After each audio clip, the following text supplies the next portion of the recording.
the most versatile, explosive action hero around? Yeah, that's a tough question.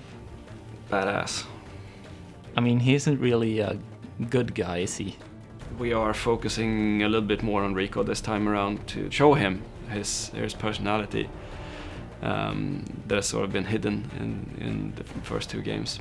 Rico is really a guy who can be super evil and a not very pleasant person, and he can be a really nice guy, but that's all up to the player. I want to say he's a badass, angry, crazy, anti-hero-ish sort of, but he wants to do the right thing, but he has crazy ways of doing it. And so for us in this project specifically, Rico is the savior coming back to retake his home.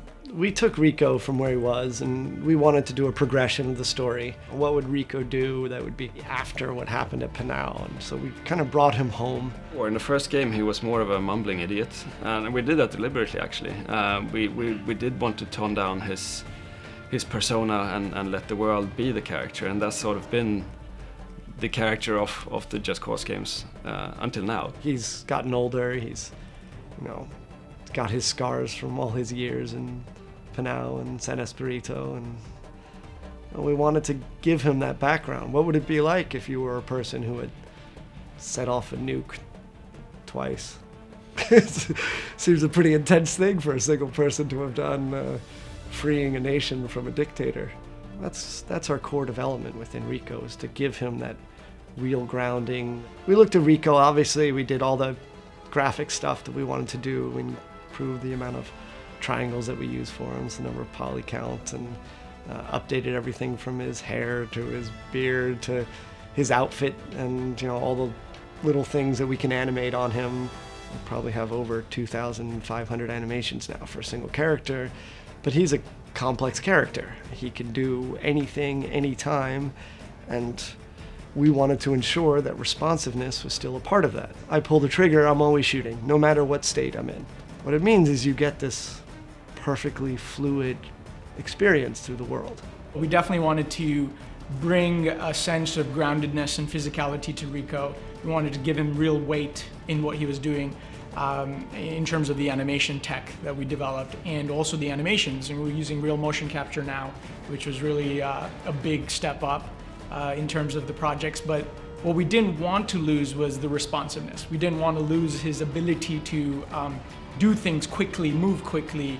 And so it was a big challenge to try to use really high fidelity animation and motion capture, but still kind of keep it true to the responsiveness that the fans really care about.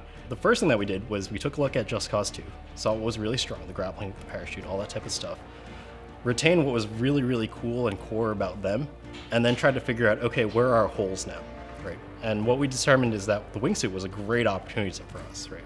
There's about 1 million different ways that you could do a wingsuit in a game, but what we had to figure out is how do we get that working really well with the existing mechanics that we have? Just like you could slingshot your way through the world with the grappling hook and the parachute in JC2, you can still use the grappling hook while you're in the wingsuit. So this is a more fast-paced state for Rico. You can use your grapple to grapple anything in the world, change your direction, go underneath tunnels, between buses, pretty much anything. I'm not sure there's a crisp verbal explanation of why it's so great to use the wingsuit, but it's one of those things where I think once you hold in your hands and you kind of have this mental mapping of, oh, it's generally going forward, and being able to mix that together, kind of creating velocity and being able to use those velocities to create a parachute that has a nice little sequence, all that stuff just works really nicely together. That was just a bunch of hundreds of iterations on the wingsuit and parachute and all that stuff together. The parachute now allows us to shoot every weapon, transition out of it, reel back in out of it, but gives Rico a whole nother tool set for combat. The game gets easier when you do crazier things. We upgraded his grapple hook, so the grapple hook looks cool and sleek and has a bit more of a modern feel to it. We also have some cool stuff for the dual tether, right, with the grappling hook where you get to kind of tether things together. First, we took a lot of inspiration from the modding community. We let you have more tethers, and it turns out they're absolutely right, like they usually are. and it is more fun to be able to have more than one tether. One of the things we wanted to make sure was moving around the world in a very vertical world in this playground had to be amusing. And a lot of games do an open world, but then it can be a little tedious, and after a while you just start jumping around using fast travel.